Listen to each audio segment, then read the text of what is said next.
We are actuaries. In a world filled with unpredictability, we use our math skills to navigate uncertainty. Actuaries make a difference in people's lives across industries and the world. Actuaries have the freedom to work anywhere, and according to U.S. News & World Report, we're the 25th top-paying career. Make an impact as a fact seeker and a truth teller. Use your math skills for good as an actuary. The world needs you.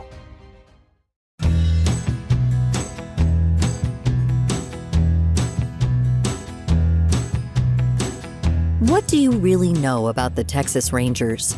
Some might instantly think of the classic TV Western series, The Lone Ranger, or just imagine a rugged cowboy patrolling the Texas terrain. But throughout the years, the agency has been a vital arm of Texas law enforcement. Its members fill in where needed, aiding officials and investigating crimes and corruption. Some of the group's most notable accomplishments include leading the effort to capture famed outlaw duo Bonnie and Clyde and protecting President William Howard Taft from an assassination attempt.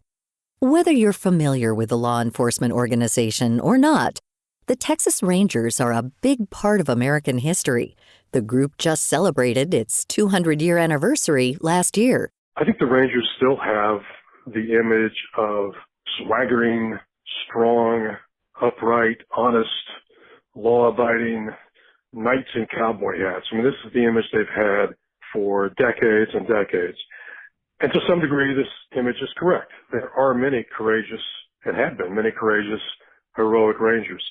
However, there's another side to this story. That's Doug Swanson, a journalist and author of Cult of Glory, the bold and brutal history of the Texas Rangers. Swanson has spent much of his career at the Dallas Morning News as an investigative reporter and editor, but focused the last 5 years researching the long history of the Texas Rangers. The Texas Rangers initially began as a very disorganized group in 1823 when Texas was still a part of Mexico. The Anglo settlers had come in a few years earlier, mostly under the auspices of Stephen F. Austin, and they were in conflict with the Karankawa Indians, a coastal tribe that had been in Texas for thousands of years. So they put together about 10 men, the initial proto-rangers. These were not big-time gunslingers or anything like that. They were farmers, land surveyors, school teachers, carpenters, that sort of thing. And they were organized to try to hunt down the Karankawas, but what they really ended up doing was trying to build a small fort on the Colorado River. After a few months, they ran out of ammunition and ran out of food, so they never engaged the Karankawa and went back to their regular jobs. So for the Rangers, it was a bit of an inauspicious beginning. Despite its slow beginnings, the Texas Rangers grew in notoriety throughout the latter half of the 1800s.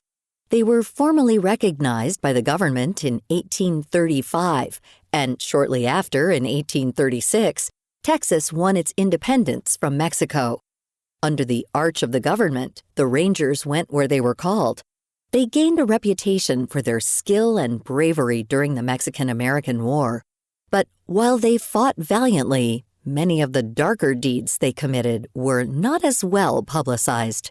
I think the old image still prevails, but what I'm trying to do here is examine what's really behind this image and what's been ignored, what's been buried, what's been overlooked.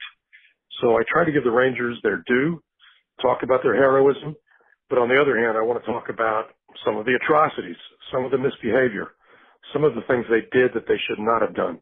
Among these acts are horrific crimes, including the execution of many innocent Mexicans, including women and children, and the looting and burning of several peasant villages.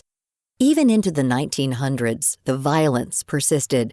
At the very beginning of the 20th century, around 1911, 1912, 1913, there was a land boom in South Texas, down in the Rio Grande Valley, down near Brownsville, Texas.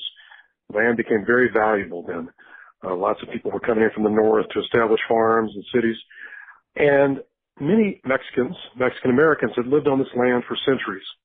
There also was a great deal of upheaval in Mexico at the time, political upheaval. So there was a lot of crime going on, some robbers coming over the border. But again, the white rangers and white settlers wanted this land, so they wanted the Mexican Americans off it. The Rangers helped that. They forced these people off the land. They sometimes did it by execution.